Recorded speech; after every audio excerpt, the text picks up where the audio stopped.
is Jean-Jacques Rousseau?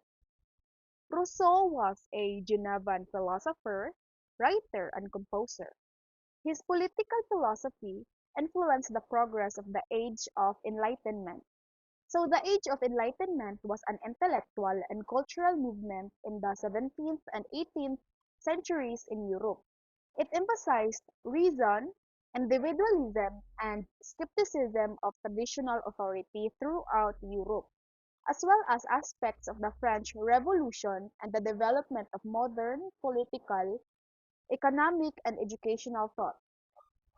He was born on June 28, 1712 in Geneva, Switzerland. He died on July 2, 1778 at age of 66 in Ermenonville, France.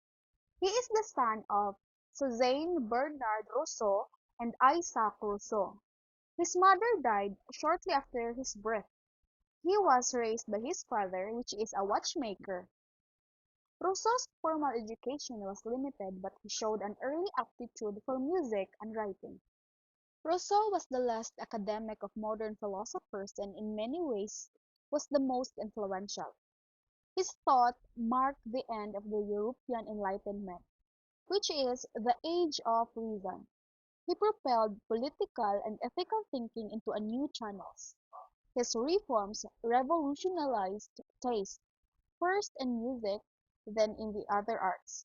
He had a profound impact on people's way of life. He taught parents to take a new interest in their children and to educate them differently. He furthered the expression of emotion rather than polite restraint in friendship and love. He introduced the cult of religious sentiment among people who had discarded religious dogma.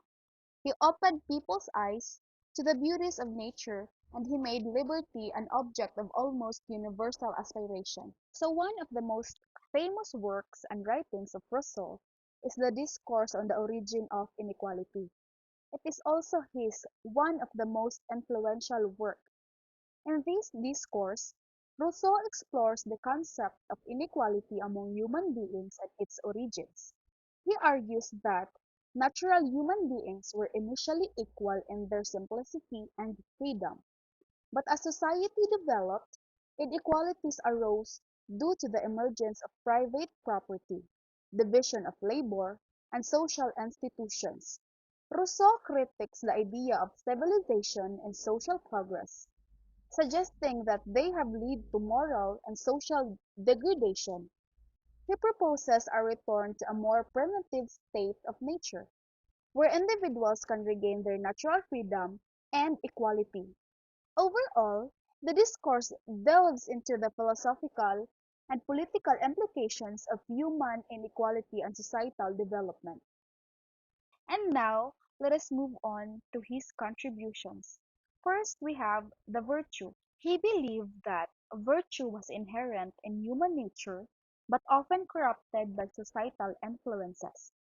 He argued that in a state of nature, humans were naturally good, compassionate, and guided by their conscience. However, as societies developed, institutions such as government and social hierarchies imposed artificial constraints, leading to moral degradation. Rousseau emphasized the importance of returning to a more natural state of existence to rediscover true virtue and morality. Next is his principle. His principal belief revolved around the concept of the social contract, where individuals surrender some of their rights and freedoms to the community in exchange for protection and benefits. He believed in the inherent goodness of humans but argued that society's structures corrupted individuals, leading to inequality and injustice. Rousseau advocated for a more egalitarian society where people lived in harmony with nature and each other, with political power vested in a collective will of the people. Next is morality. He believed in the concept of natural goodness in human beings, suggesting that individuals are born inherently moral and compassionate. He argued that society corrupts this innate goodness, leading to inequality, injustice, and moral decay. Rousseau advocated for a return to nature and a society based on principles of equality, freedom, and the general will, where individuals could live in harmony with each other and with nature. Last, we have the ethics. His ethical beliefs are grounded in his concept of general will, which suggests that individuals should act in accordance with what is best for the collective well-being of society. He believed in the inherent goodness of human nature and the importance of cultivating virtue and morality through education and social institutions.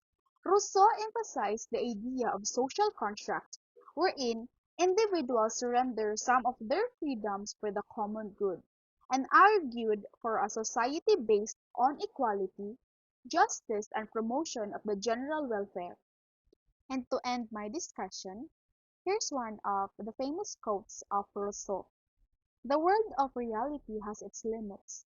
The world of imagination is boundless," which means that in the realm of imagination, there are no such limitations. Imagination allows us to transcend the constraints of reality, enabling us to conceive of ideas, scenarios, and possibilities that may not exist in the physical world. It's a recognition of a power of human creativity to explore beyond the confines of what is known or tangible, opening up infinite potential for innovation, discovery, and personal growth.